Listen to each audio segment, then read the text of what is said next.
తిక్క మింగబట్టెరా ఆకలికే కలనింక మనసబట్టెరా ఆకాశంలో ఆయుధాలు దాచబట్టెరా హర్షక మైత్రితను నిస్తాము అరుణారుణ బాటలో అరుణ బాట నీడలో ఒరిగినట్టి విద్యార్థి వీరులారా ఒరిగినట్టి మన చూడులారా కోరుగండకే వన్న తెచ్చిన వీరులారా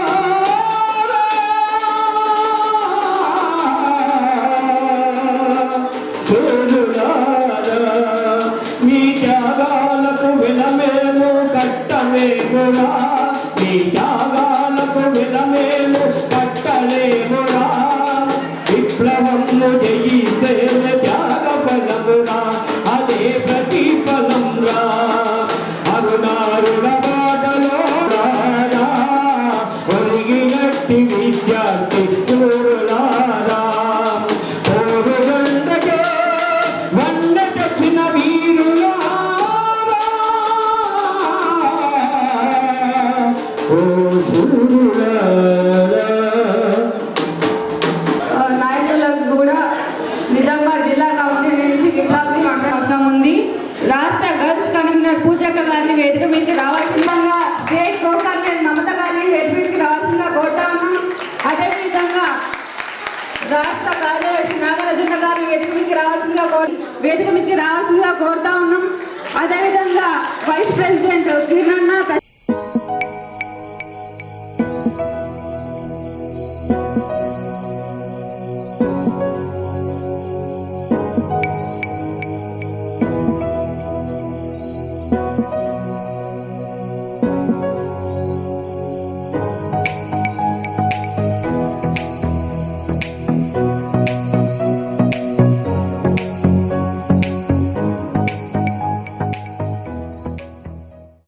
జోహార్ కామ్రేడ్ భారతి జోహార్ విద్యార్థినులకు జోహార్ సావిత్రిబాయి పూలే సాధిస్తాం జిందాబాద్ జిందాబాద్ జిందాబాద్ జిందాబాద్ గారిని వేదిక మీదకి రావాల్సిందిగా కోరుతున్నాము.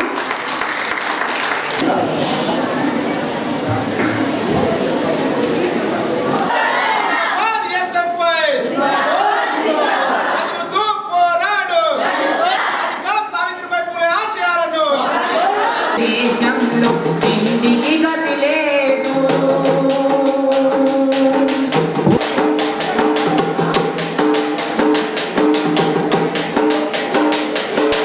అల్లమటించు అన్నము అన్నము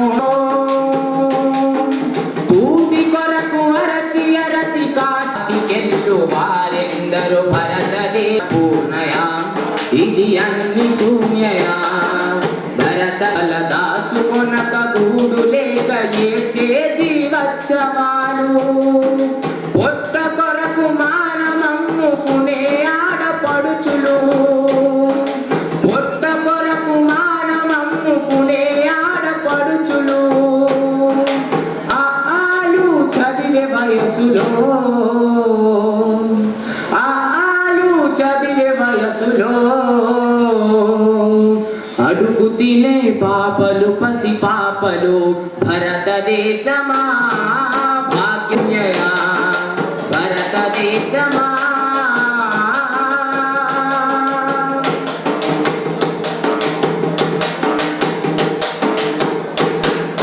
డిగ్రీలు చేత పట్టి తిరిగే నిరుద్యోగులు డిగ్రీలు చేత పట్టి తిరిగే నిరుద్యోగులు పంటలకు ధరలేక విలపించే రైతులు శ్రమకు దక్క కూలి లేక పోరాడే కార్మికులు శ్రమకు దక్క కూలి లేక పోరాడే కార్మికులు ఐక్యంగా పోరాడి సమాజాన్ని మార్చాలి ఈ సమాజాన్ని మార్చాలి భారతదేశమా భాగ్యశూన్యయా భారతదేశమా ఇది భాగ్యదేశమా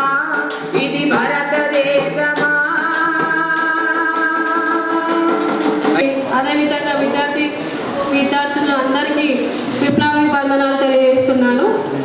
ఈరోజు మనం చూసుకున్నట్టయితే ఈరోజు చాలా ఘనంగా కూడా మనం ర్యాలీ తీసుకోవడం జరిగింది.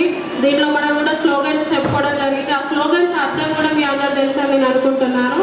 మన యొక్క స్లోగన్ ఏంటి అంటే స్టడీ అండ్ స్ట్రగుల్, చదువుతూ పోరాడు, చదువుకే పోరాడు, చదువుతున్న తరుణంలో వచ్చే సమస్యలకే పోరాడు అనేది మన నినాదం. కాబట్టి ప్రతి ఒక్క వారు కూడా ఇక్కడ ఉన్న విద్యార్థులందరికీ మనం పడుతున్న స్ట్రగుల్స్ ఏంటో తెలుసు. అదేవిధంగా మనం ఇంతకుముందు పూలమాల వేసుకున్నాం సావిత్రిబాయి పూల గారికి, అదేవిధంగా భారతి గారికి. వాళ్ళిద్దరి గురించి నేను ఒక 2 నిమిషాలు మాత్రం చెప్పాలనుకుంటున్నాను. మీ అందరికీ తెలుసు మొట్టమొదటి చదువుల తల్లి ఎవరో తెలుసా?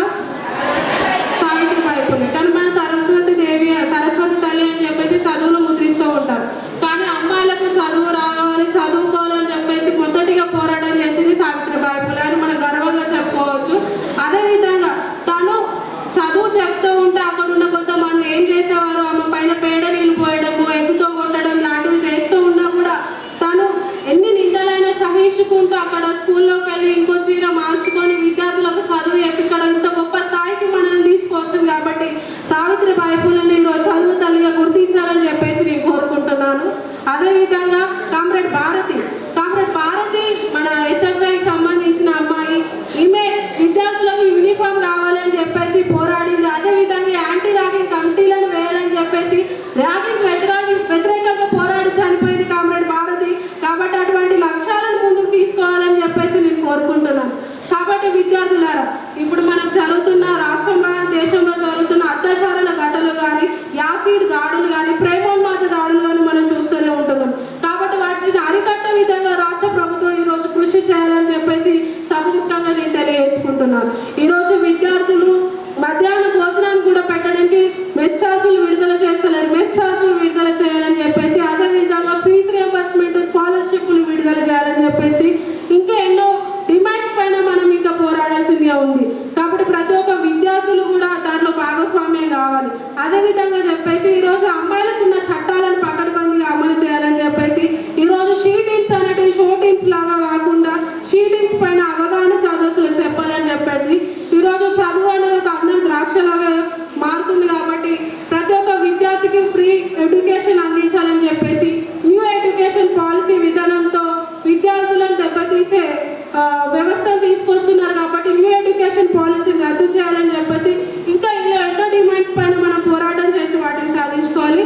కాబట్టి ఇంత దూరం మీరు ఓపికగా ర్యాలీకి విచ్చేసి ఈ సభలో కూర్చున్నందుకు అందరికి ధన్యవాదాలు చెప్పేస్తున్నాను. తెలంగాణ రాష్ట్రానికి విచ్చేశారు కాబట్టి కామ్రేడ్ శిల్ప గారిని మాట్లాడవలసిందిగా కోరుకుంటున్నాను. ఎస్ఎఫ్ఐ తెలంగాణ రాష్ట్రం నుండి ప్రత్యేకంగా అభినందనలు. ఎస్ఎఫ్ఐ దేశంలో విద్యారంగ సమస్యలపైన రాజీలేని పోరాటాలు నిర్వహిస్తూ కేంద్ర రాష్ట్ర ప్రభుత్వాలు అనుసరిస్తున్న విద్యా వ్యతిరేక విధానాలపైన ఉవ్వెత్తున ఎగిసిపడుతూ విద్యారంగ సమస్యలపైన పోరాటం చేస్తున్న సంఘం ఎస్ఎఫ్ఐ సంఘం. ఎస్ఎఫ్ఐ విద్యార్థినిలు కన్వెన్షన్ ఇక్కడ 3 రోజుల పాటు జరుగుతుంది. ఈ 3 రోజుల పాటు కన్వెన్షన్లో రాష్ట్రంలో అమ్మాయిలపై జరుగుతున్న దాడులు, దాంతోపాటు ఈరోజు అవనిలో సగం, ఆకాశంలో సగం, అన్ని భాగాల్లో సగభాగం మేముంటూ అంటున్న మహిళలపైన ఈరోజు కేంద్ర రాష్ట్ర ప్రభుత్వాలు చూపిస్తున్న వివక్షతకు వ్యతిరేకంగా ఎస్ఎఫ్ఐ రాష్ట్ర గర్ల్స్ కన్వెన్షన్ నిజామాబాద్ పట్టణంలో 3 రోజుల పాటు జరగబోతున్నాయి. ఈరోజు దేశంలో రాష్ట్రంలో ప్రభుత్వాలు మార్పులు జరుగుతున్నాయి. దేశంలో ఇప్పటికీ వివక్షత గురవుతున్న పరిస్థితి దేశంలో కనిపిస్తున్నది. చదువుకున్న వారికి కనీసం పాఠశాల లేని పరిస్థితి దేశంలో ఉన్నది. దేశంలో కనీసం రక్షణ లేకుండా పోతున్న పరిస్థితి దేశంలో కనిపిస్తుంది. ఎస్ఎఫ్ఐ విద్యార్థి సంఘం, SFI girls sub committee Telangana రాష్ట్రంలో కేంద్రంలో ఉన్న ప్రభుత్వాలను ఈరోజు అడుగుతుంది. ఈరోజు ప్రభుత్వాలు, ఈరోజు పాలకులు ఎవరి కోసం పనిచేస్తున్నాయి? ఈరోజు ర్యాంకులు వస్తే, ఈరోజు ర్యాంకులు కానీ ఈరోజు ముందు పాటలో ముందుంటే అమ్మాయిలకు సంబంధించిన ఫోటోలు దిగడానికి మాత్రమే ఈరోజు ముఖ్యమంత్రులు కానీ కేంద్రంలో ఉన్న మంత్రులు ముందుకు వస్తున్నారు. కానీ ఈ దేశంలో మహిళలు వివక్షతకు గురవుతే కానీ ఇప్పటి వరకు కూడా కనీసం అలాంటి సమస్యలను ఈ రాష్ట్ర కేంద్ర ప్రభుత్వాలు పరిష్కరిస్తలేవు.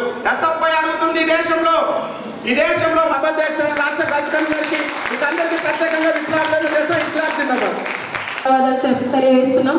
అదేవిధంగా ఈరోజు మనకు ముఖ్య అతిథులుగా విచ్చేసినటువంటి ఆల్ ఇండియా వైస్ ప్రెసిడెంట్ కాబట్టి శిల్ప గారిని మాట్లాడవలసిందిగా కోరుతుంది. విప్లవాభివాదనాలు. I wouldn't take the risk of speaking much in Telugu because I have no idea about the language. Reference to the state of Telangana. I would say I'm really inspired by all of you because while we were coming to this particular hall for this public meeting, while we were walking through the streets of Nizamabad, my comrades were chanting the slogans of independence, democracy and socialism very loudly. And with inspiration, we could see the youth, the girls and the boys, the children of the street staring at us with so much of hope. While we were coming to this particular hall, the slogans that we were raising were not merely words for the purpose of engaging in a rally, but we were raising the major vision that we want to put forward the society. We were raising the mission, we were raising the vision that is grounded on the ideas of independence, democracy and socialism. And through that, we were declaring to the society that no matter how many setbacks that comes directly facing us, we will not bow before them, we will not bend before any of them, we will keep our struggles alive and we will move ahead. My dear comrades, today on 27th as we gather here, I would like to talk about the significance of yesterday, that is 26th. The entire nation was celebrating, the entire nation was observing. Evidently, we live in a situation where the very constitution of this nation that grants us certain rights, that grants us the dignity with which we are living in this country is being challenged. We are living in a situation where the ruling class of this nation is trying to amend the constitution in favor of them. We are living in a situation where the constitution is being diluted in the Hindutva agenda that the BJP RSS ruling class is putting forward. In this situation, we can see that there is a deliberate effort from the part of the ruling class that the constitution be changed and Manusmriti be implemented. Authorities, the marginalized students of this nation doesn't deserve education. Especially the girls of this nation doesn't deserve freedom. Manusmriti openly declares that Nastri Swadhantra Marhati, which means that the girls of this nation doesn't deserve freedom. Instead, the prime responsibility of the girls is to maintain the purity of the bloodline. So such kind of regressive ideology is taking the place of constitution in this nation today. And in this context, while we have gathered here for come to a campus, it is a huge burden for us to continue our education and go ahead. It is a huge burden for us to complete our education comfortably within the infrastructural facilities that are provided to us, within the safety measures that are provided to us. In today's context, the NEP is promoting centralization across the educational institution. One result of centralization is the implementation of common entrance test. Today, if we have to get an admission to a central university, if we have to get an admission to a privileged, prestigious institute of our nation, we have to go through a central common entrance examination. And that central common examination has given rise to mushrooming coaching mafias, which charges really high fee, which charges a huge fee in order to prepare the student for encountering this particular exam. And these coaching mafias are mushrooming in certain way that it doesn't provide any other facilities to the students who are coming to access this coaching. There is no accommodation facilities for the female students. There is no fees waiver for the students who are coming from the marginalized background. This kind of situation is directly impacting the girl students, making the dream of higher education very much challenging for them. This is one of the reasons why when we come to the higher education, the enrollment ratio, the dropout of female students go to the schools. Recently, there are data that shows that around 46% of the girls are able to enroll in school education, while in the majority of the school education boys are able to enroll. So that kind of disparity is remaining in the educational institutions currently, which is stopping us from engaging with the general public and which is stopping us from pursuing the future that we all have envisioned. This is a very big responsibility, comrades. In this context, when we are taking up the struggles, it is very much our responsibility to lead the struggle from the forefront. That is why in the beginning I have mentioned that when we go away after this conference to our respective places, to our respective campuses, to our respective hometowns, we should go there with a huge hope. We should go there with the huge inspiration that we have derived from this conference. బహిరంగ సభ ఏదైతే మీరు నిర్వహిస్తున్నారో అది నిజామాబాద్ జిల్లాలో నిర్వహిస్తున్నారు. మంచి సందర్భం ఇది. ఏదైతే మనము చూస్తున్నాం, ఇవాళ బీజేపీ ప్రభుత్వం అధికారంలో వచ్చిన తర్వాత విద్యని పూర్తిగా ప్రైవేటీకరణ చేతిలో పెడుతుంది. కనీసం విద్య చదువుకోవడానికి పేదరికానికి అన్నం లేకుండా అందకుండా ద్రాక్ష లెక్క చేస్తుంది. మనం చూస్తున్నాం కేంద్రంలో ఉన్న బీజేపీ ప్రభుత్వం వచ్చిన 10 సంవత్సరాలలో పూర్తిగా ప్రభుత్వ సంస్థలను తీసుకొని పోయి ప్రైవేటీకరణలో చేతిలో పెడుతుంది. ఇవాళ విద్యని పూర్తిగా పేదలకు అందనిలా ద్రాక్షలాగా చేస్తూ ఉంది. ఇవాళ ఏదైతే బీజేపీ ప్రభుత్వం చెప్తా ఉన్నారో, ఇవాళ మహిళలపై హత్యలు అత్యాచారాలు విపరీతంగా పెరుగుతున్నాయి. మీరు గమనించండి, ఇవాళ ఒక కేంద్ర మంత్రి, ఒక బీజేపీ కేంద్ర మంత్రి, మహిళా మంత్రి మహిళలు ఆడపిల్లలు వేసుకునే డ్రెస్ల మీద మాట్లాడుతూ ఉన్నారు. చదువుకోవద్దు, వీళ్ళు విద్యకు దూరం ఉండాలి, ఇంట్లో వంటింటకు పరిమితమే కావాలి కనీసం అని చెప్తా ఉన్నారు. ఎక్కడ లేరు ఇవాళ అమ్మాయిలు సూదుగుండి తయారు చేసే కార్మికురాల నుండి విమానం నడిపించే వరకు మహిళలు ఇవాళ ఎదుగుతూ ఉన్నారు. ఉన్నదా లేదా దేశంలో ఇవాళ ప్రపంచంలో ఎక్కడైనా చూడండి, ఆ రకంగా మనం ఉన్నాం. కానీ మన వైపు నుంచి చూసే ఏదైతే సంస్కృతి కోసం నేర్పించే భారత్ మాత అని చెప్తున్నారో, మణిపూర్లో ఘటన ఏం జరిగింది? నగ్నంగా ఇద్దరు అమ్మాయిలను తగలబెట్టారు. కనీసం మీరు పుస్తకాలు టీవీలు చూస్తున్నారో లేదో కానీ ఇవాళ సోషల్ మీడియాలో టీవీల కంటే అన్నిటికంటే ముందు సోషల్ మీడియాలో వస్తూ ఉంది. చూడండి మీరు, మణిపూర్లో జరిగిన ఏంటిది? జయమాత అని చెప్తున్నారు బీజేపీ. ఈ అమ్మాయిలు కూర్చున్న దగ్గర జయమాత కాదా అని చెప్పదు. మాత అంటే ఎవరు? అమ్మాయిలు కాదా? ఇవాళ అమ్మాయిని డబుల్ ఇంజన్ ఉన్న దగ్గర నడి రోడ్డు మీద నడి బజార్లో ఇవాళ నగ్నంగా తిప్పారు. అక్కడ ఉన్న మంత్రులు ఉన్నారు కదా, డబుల్ ఇంజన్ ప్రభుత్వం కదా అక్కడ.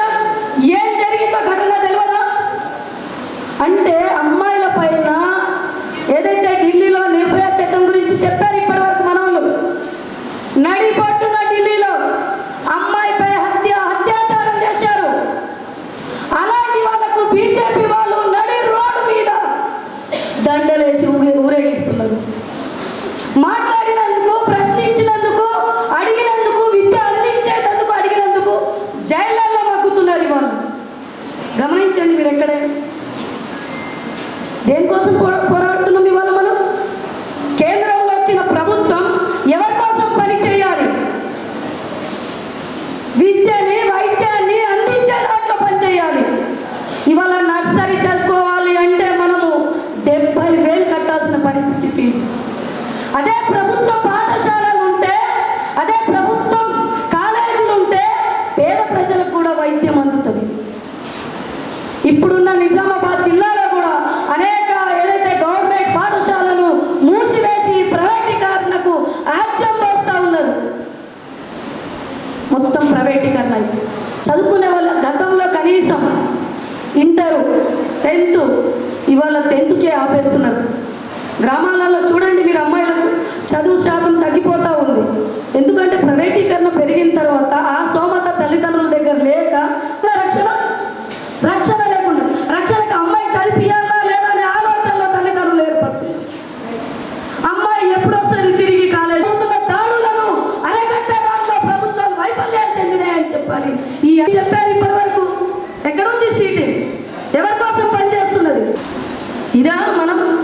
దేశంలో ఇవే కలలు కనుక్కున్నది. ఒక గాంధీ మహాత్ముడు అన్నారు, అర్ధరాత్రి ఒక మహిళ కానీ ఒక అమ్మాయి నడిచిన రోజు ఎక్కడొచ్చింది? మధ్యాహ్నం 2 గంటల స్టేషన్ దగ్గరికి పోతే భయంకరమైన రోజులు ఏర్పడ్డాయి. ఈ రకంగా ప్రభుత్వాలు ఏర్పడుతున్నాయి.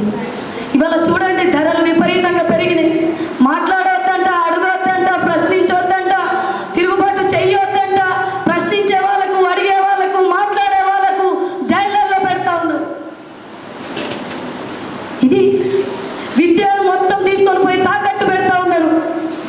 కాబట్టి ఈ గర్ల్స్ కన్వెన్షన్ రానున్న కాలంలో ఇదే సవాల్గా తీసుకొని మీలాంటి వాళ్ళు ఝాన్సీ లక్ష్మీబాయి, మల్లు సరాజ్యం లాంటి వేదిక మీద ఉన్నటువంటి పెద్దలందరికీ భారత విద్యార్థి ఫెడరేషన్ ఎస్ఎఫ్ఐ తెలంగాణ రాష్ట్ర కమిటీ ఆధ్వర్యంలో విప్లవ వందనాలు తెలియజేస్తూ ఉన్నాం. విద్యార్థి మిత్రులారా, మీ అందరికీ తెలుసు, భారత విద్యార్థి ఫెడరేషన్ ఎస్ఎఫ్ఐ విద్యార్థి సంఘం రాష్ట్ర గర్ల్స్ కన్వెన్షన్ నిజామాబాద్ జిల్లా కమిటీ చాలా ఉత్సాహమైనటువంటి వాతావరణం నిర్వహిస్తూ ఉంది. మార్చి 8వ తారీఖు నాడు ఏ రోజు ఉంటుందో మీ అందరికీ తెలుసు. ఏ రోజు ఉంటుంది? మార్చి 8వ తారీఖు నాడు వరల్డ్ వైడ్ ఉమెన్స్ డే ఉంటుంది. నవంబర్ 25 అహింస నిర్మూలన దినాలు ఉన్నాయి. తీసుకొస్తామని చెప్పి మోడీ గారు చెప్పారు. కానీ నిన్నదాకా మొన్న 2025లో ఉన్నటువంటి నవంబర్ 25వ తారీఖు WHO ఒక ప్రకటన చేసింది. ఏమని చేసిందనంటే, ఈ దేశంలో ప్రతి 3 మహిళలలో ఒకరు హింసకు గురైతా ఉన్నారని చెప్పేసి WHO నివేదిక ఇచ్చింది. ఇది ఎస్ఎఫ్ఐ విద్యాసంఘ నాయకత్వము, మిగతా వాళ్ళు చెప్పే మాట కాదు. ఈ దేశంలో ఉన్నటువంటి అత్యధికమైనటువంటి ఒక కమిషన్ చెప్పిన మాట ఏంటంటే, ఈ దేశంలో 3 విద్యార్థులలో ఒక విద్యార్థి హింసకు గురైతా ఉన్నారని చెప్పారు. ఈ దేశంలో 48% విద్యార్థులు రక్తహీనతతో బాధపడుతున్నారని చెప్పారు. ఈ దేశంలో ప్రతి సంవత్సరానికి 6% విద్యార్థులు ఉన్నత విద్యలో అడుగు పెడతా ఉన్నారని చెప్పారు.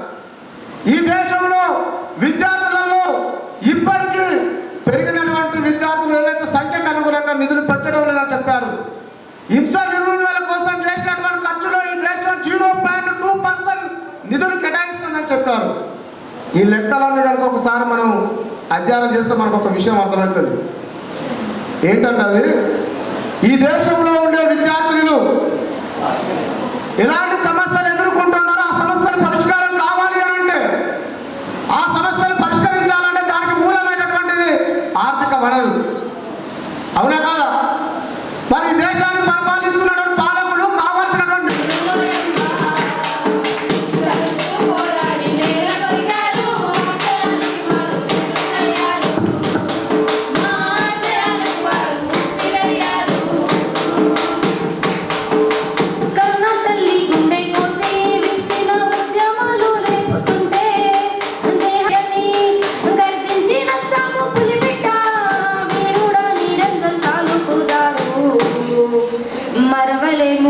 సాహసమురన్న వీరుడా మాదరణీతాలు, సూర్యుడా మాదరణీతాలు, విద్యార్థి ఉద్యమ పోరుకెరటాలు, వీరులు మా సూర్యులు, చదువు పోరాడి నేల కొరిగారు, ఆశయానికి వారు ఊపిరయ్యారు, ఆశయానికి వారు ఊపిరయ్యారు. మధుమదపు మంటలెత్తి మరణ హోమము జరుపుతుంటే ఎదిరించేటి సూర్యుడయ్యి తాను పోరాట ప్రతిభను చూపినాడు. మండిటి బీహారు రాష్ట్రములోన ఉద్యమాలకు వన్న కూడలైనాడు. అమరుడా అవినాష్ చౌహాను, వీరుడా నిన్ను మరవాబోము, మా వీరుడా నిన్ను మరవాబోము. విద్యార్థి ఉద్యమ పోరుకెరటాలు, వీరులు మా సూర్యులోయమ్మ, చదువుతూ పోరాడి నేల కొరిగారు, ఆశయానికి వారు ఊపిరయ్యారు, మా ఆశయానికి వారు ఊపిరయ్యారు. ఉద్యమాల పురిటి బిడ్డ, పౌరుషాల తెలుగు గడ్డ, ప్రాణత్యాగాలకు జరవనులు, శత్రువుకు వెన్ను చూపలు, లక్ష్మీనారాయణ నరసింహ భారతి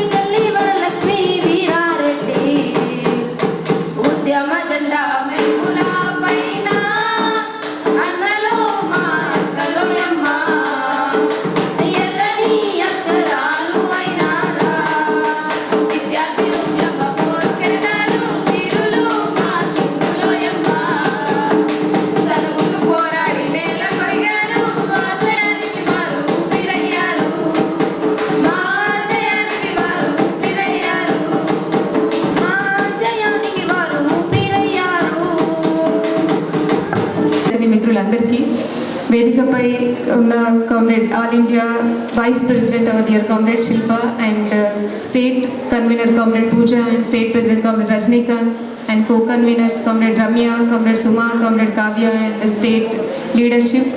సో మీ అందరికీ ఎస్ఎఫ్ఐ తెలంగాణ రాష్ట్ర కమిటీ నుంచి విప్లవ వందనాలు తెలియజేస్తున్నాను. నా ముందు మాట్లాడిన వ్యక్తులు చాలా విషయాలు మాట్లాడారు. ఎస్ఎఫ్ఐ ఎందుకు స్ట్రగుల్స్ చేస్తుంది, ఈ దేశంలో పోరాటాలు చేయాల్సిన అవసరం ఏముంది, ఎస్పెషల్లీ గర్ల్స్ సబ్ కమిటీగా ఈరోజు మనం ఈ కన్వెన్షన్ జరుపుకుంటున్నామంటే ఒక మీటింగ్ మనందరం కూర్చొని ఇన్సైడ్ ద హాల్ ఏదో ఎస్ఎఫ్ఐ అంటే ఏంటి, ఎస్ఎఫ్ఐ ఏం పోరాటాలు చేస్తుందని మాత్రమే కాదు, నేను మీ అందరి కళ్ళలో నిస్సహాస లేకపోతే ఇంకా ఏదో నిట్టూర్పు లాంటివి చూడట్లేను. మీ అందరి కళ్ళల్లో నేను లెగసీ, స్ఫూర్తి, కామ్రేడ్ మల్లు స్వరాజ్యం మనకిచ్చిన స్ఫూర్తి, కామ్రేడ్ సావిత్రిబాయి మనకిచ్చిన స్ఫూర్తి, కామ్రేడ్ నంగేలి మనకిచ్చిన స్ఫూర్తి, కామ్రేడ్ చాకలి ఐలమ్మ మనకిచ్చిన స్ఫూర్తి, ఎస్పెషల్లీ నిజామాబాద్ నేలన పోరాడి అమరవీరులైన కామ్రేడ్ భారతి మనకిచ్చిన స్ఫూర్తిని నేను మీ కళ్ళలో వెతుక్కుంటున్నాను. అదే స్ఫూర్తితో వచ్చే కాలం అంతా ఎస్ఎఫ్ఐ గర్ల్స్ సబ్ కమిటీగా మీరందరూ ఎస్ఎఫ్ఐ ఫ్లాగ్ను పట్టుకొని ఇండిపెండెంట్ డెమోక్రసీ, సోషలిజం అంటే మనందరికీ తెలిసిందే. ఎలాంటి వివక్షతలు, ఎలాంటి అసమానతలు ఉండకుండా ఈ సమాజాన్ని మనం మార్చాలని చెప్పేసి ఇండిపెండెంట్ డెమోక్రసీ, సోషలిజం అనే స్లోగన్ని మనం తీసుకెళ్తున్నాం ముందుకి. అట్ ద సేమ్ టైం అధ్యయనం, పోరాటం, స్టడీ అండ్ స్ట్రగుల్. ఏం చదువుతున్నాం, మన అకాడమిక్ సిలబస్తో పాటు మన క్లాసుల్లో మనకు టీచర్లు చెప్తున్న పాఠాలతో పాటు ఒక ఎస్ఎఫ్ఐ స్టూడెంట్గా ఫెడరేషన్ ఎస్ఎఫ్ఐ ఆధ్వర్యంలో 3 రోజుల పాటు నిజామాబాద్ జిల్లాలో రాష్ట్ర గర్ల్స్ కన్వెన్షన్ అనేది నిర్వహించుకోవడం జరుగుతుంది. దానిలో భాగంగా 33 జిల్లాల నుంచి 70 మంది ప్రతినిధులు హాజరు కావడం అనేది జరిగింది. అదేవిధంగా ర్యాలీ అనేది కూడా తీయడం అనేది జరిగింది. దీంట్లో ర్యాలీలో 500 మంది విద్యార్థుల దాకా పార్టిసిపేట్ కావడం అనేది జరిగింది. బహిరంగ సభ కూడా పెట్టుకోవడం జరిగింది. దీనికి ముఖ్య అతిథులుగా all India vice president comrade Shilpa, అదేవిధంగా ఎస్ఎఫ్ఐ రాష్ట్ర అధ్యక్ష కార్యదర్శులు తాళ్ళ నాగరాజు, ఎస్ రజనీకాంత్, అదేవిధంగా గర్ల్స్ రాష్ట్ర నాయకులు, గర్ల్స్ కో-కన్వీనర్స్ మమత, రమ్య, సుమ, అదేవిధంగా కావ్య, వీళ్ళందరూ కూడా పార్టిసిపేట్ అవ్వడం అనేది జరిగింది. ఈ సభలో మేము అనుకున్నది ఏంటిదంటే రాష్ట్రంలో కానీ దేశంలో కానీ అమ్మాయిలపైన అత్యాచారాలు రోజు రోజుకి పెరిగిపోతూ ఉంటున్నాయి. రాష్ట్ర వ్యాప్తంగా చూసుకున్నట్టయితే ముఖ్యంగా తెలంగాణ రాష్ట్రంలో క్రైమ్ రేషియో అనేది చాలా పెరుగుతుంది. ఒక రోజుకి 1 గంటకి 36 అత్యాచారాలు జరుగుతున్నాయి. అయినా కూడా రాష్ట్ర ప్రభుత్వం స్పందించడం లేదు. ఈరోజు చట్టాలు ఉన్నాయని చెప్తున్నారు, ఆ చట్టాలు చుట్టాల్లాగానే మారుతున్నాయి. ఈరోజు ఉన్నాడికి ఒక చట్టము, లేనుడికి ఒక చట్టంలో ఉంది. రాజ్యాంగ దినోత్సవం అని నిన్న జరుపుకున్నారు, రాజ్యాంగము ఉత్సవాలు చేసుకున్నారు, కానీ అలా ఉన్న చట్టాల గురించి కూడా ఒక్కరు కూడా మాట్లాడలేదు. కాబట్టి రాజ్యాంగబద్ధంగా నిర్వహించాలి. అదేవిధంగా ఈరోజు జిఎస్ క్యాష్ అనేది 1920లో సెంట్రల్ యూనివర్సిటీలో ఏర్పడింది. జిఎస్ క్యాష్ అంటే సెక్సువల్ హరాస్మెంట్కి సంబంధించిన ఒక కమిటీ. ఆ కమిటీ అన్ని యూనివర్సిటీలలో ఉండాలని చెప్పేసి, అదేవిధంగా హాస్టల్లో కానీ, కళాశాలలో కానీ, స్కూల్లో కానీ అమ్మాయిలు లింగ వివక్షతకు గురవుతున్నారు. లింగ వివక్షతకు గురి కాకుండా చూడాలి. అదేవిధంగా కళాశాలలో ర్యాగింగ్ల పేర్లతో కానీ, ప్రేమాన్మాదుల దాడులతో జరుగుతున్నాయి. కాబట్టి యాంటీ ర్యాగింగ్ కమిటీలు వేయాలని చెప్పేసి, అదేవిధంగా అమ్మాయిల హాస్టల్స్లో కానీ, కాలేజీలో కానీ, కళాశాలలో జిఎస్ క్యాష్ అనేది ఇంప్లిమెంట్ చేయాలి. అదేవిధంగా ఇప్పుడు మనుస్మృతిని తీసుకురావాలని చూస్తున్నారు. మనుస్మృతి తీసుకురావడం వల్ల విద్యార్థులు చాలా ఇబ్బంది పడతారు. కాబట్టి మనుస్మృతిని బ్యాన్ చేసేయాలని చెప్పేసి, అదేవిధంగా యూనివర్సిటీలలో అధికారులు వెళ్ళి తక్షణమే తనిఖీలు చేయాలని చెప్పేసి, ఎందుకంటే ఈరోజు హాస్టల్లో కానీ, యూనివర్సిటీలో కానీ, పాఠశాలలో కానీ అమ్మాయిలకు మూత్రశాలలు లేని దుస్థితి మన తెలంగాణ రాష్ట్రంలో ఉంది. కాబట్టి అదేవిధంగా అమ్మాయిల హాస్టళ్లకు సొంత భవనాలు నిర్మించాలని చెప్పేసి, అదేవిధంగా అమ్మాయిలకు మెడికల్ క్యాంప్స్ నిర్వహించాలని చెప్పేసి, అదేవిధంగా గతంలో శానిటరీ నాప్కిన్స్ అనేవి ఉచితంగా ఇచ్చేవారు, వాటిపైన జిఎస్టీ అనేది తీసివేయాలని చెప్పేసి, ఇలా చాలా డిమాండ్లు అనేవి బహిరంగ సభలో మాట్లాడుకోవడం అనేది జరిగింది. మన దేశవ్యాప్తంగా, రాష్ట్ర వ్యాప్తంగా చూసుకున్నట్టయితే ఈరోజు కలకత్తా ఆర్జేకర్ ఘటన చూసుకున్నట్టయితే ఒక అత్యాచార ఘటనలో ఇంకా 7 ఏళ్ల పాప పైన జరుగుతుంది, 40 సంవత్సరాల పాప పైన 60 సంవత్సరాల ముసలి వాళ్ళ పైన జరుగుతున్నప్పుడు మేము ఎస్ఎఫ్ఐగా అడుగుతున్నది ఏంటి అంటే 6 ఏళ్ల పాప ఎటువంటి డ్రెస్ వేసుకుంటే అత్యాచారం జరుగుతుంది. ఈరోజు కలకత్తా మోమిత పైన సామూహికంగా అత్యాచారం చేశారు. ఆమెకున్న డ్యూటీ అవర్స్లోనే ఉంది, ఆమెకున్న డ్రెస్ వేసుకొని ఉంది. అయినా అత్యాచారం జరిగినా కూడా ఇప్పటికీ వాళ్ళని శిక్షించలేదు. కాబట్టి అటువంటి వాళ్ళని ఇంకా వెనుకొస్తూ వస్తుంది రాష్ట్ర ప్రభుత్వం, వాళ్ళని వెంటనే శిక్షించాలని చెప్పేసి, అదేవిధంగా సినిమాలో అమ్మాయిలను అశ్లీలంగా చూపిస్తున్నారు, వాటిని బ్యాన్ చేయాలని చెప్పేసి ఇలా ఎన్నో డిమాండ్స్ అనేటివి ఈ బహిరంగ సభలో మాట్లాడుకోవడం అనేది జరిగింది. నా పేరు పూజ, రాష్ట్ర గర్ల్స్ కన్వీనర్.